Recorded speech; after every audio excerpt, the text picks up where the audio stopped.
I emphasize, this is a very time-tested relationship, it's a very historic relationship.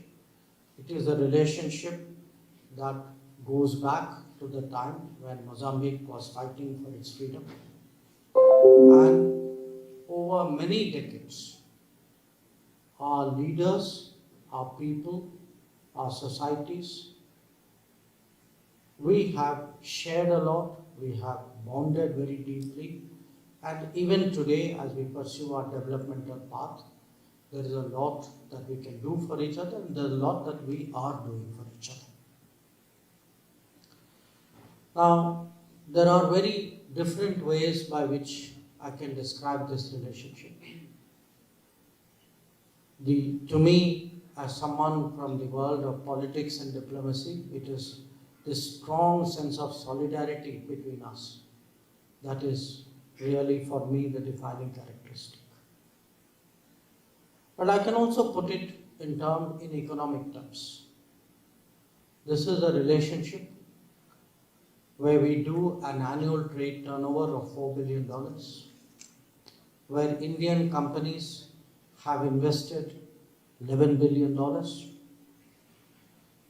where for me what is perhaps as important or maybe even more so, that an Indian community has lived here for many, many years and has made this their home and has prospered here and has contributed very significantly to the growth of Mozambique. Now, our task today is how to deepen this relationship in a changing world, how to support each other in our aspirations and ambitions. And there are many, many things which are happening here, and my objective of coming to visit Mozambique is really to advance the progress that we have seen, particularly in the course of this decade. You all saw just now an example of a bridge that was built with Indian support by an Indian company, which will change the lives of tens of thousands of citizens of this country. But I want to share with you that it's not, in that sense, an extraordinary example.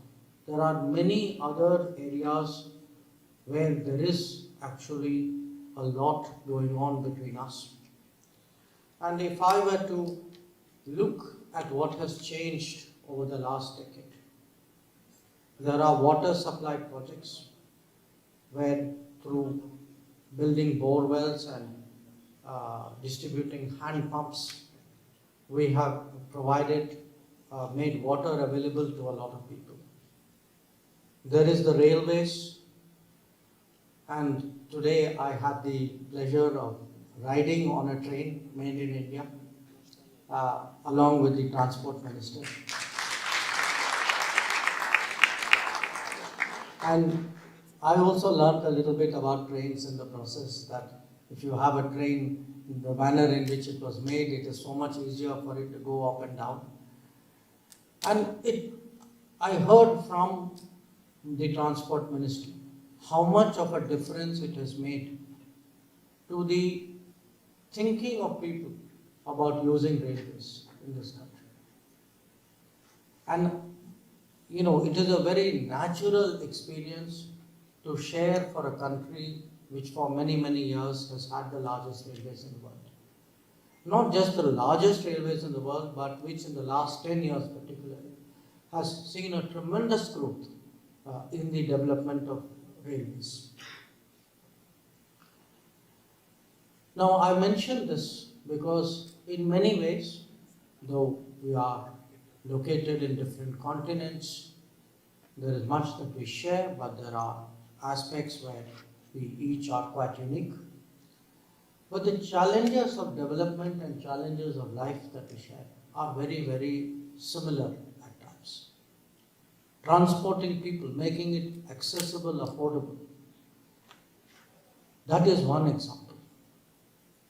But another example is a common challenge we all face. about green growth, about protecting the climate. Now, I mentioned that we are today contributing to making water available to people. Equally important is to make renewable energy available. And it is for us a source of pride that with Indian collaboration, a solar photovoltaic plant has been built in this country. Or it is even the talent. How do you prepare people for the workplace? How do you support vocational education? How do you bring out people's talent and skills in IT? तो मेरा कहना का तात्पर्य ये है कि अगर जब देश जो है प्रगति की दिशा में बढ़ती है, इसके अलग अलग पहलू होते हैं और जो विकासशील देश जो है, हम लोगों का एक किस्म से जो दायित्व बनता है कि जो अनुभव किसी की भी अनुभव हो तो आपस में यह अनुभव जो है इसका दूसरा देश इसका कैसे लाभ है. And this, when we use the word solidarity, when we use the word relationship, partnership, friendship, one part of it comes from the heart. But how do you express what is your feeling between countries, between peoples, between societies? How do you express that feeling in practical terms to help and support and encourage your partners? This is something which today is a very important part of our policy. And as I gave you some examples, you saw an infrastructure examples, there are electrification examples, and there are today, even in the field of security, that if Mozambique faces challenges from terrorism, as a country which has itself been so deeply impacted by terrorism, it is our moral obligation today to help another country which is going through a similar challenge.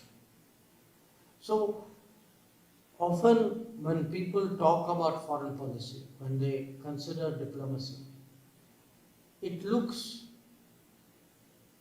like transactions between countries. And it can be.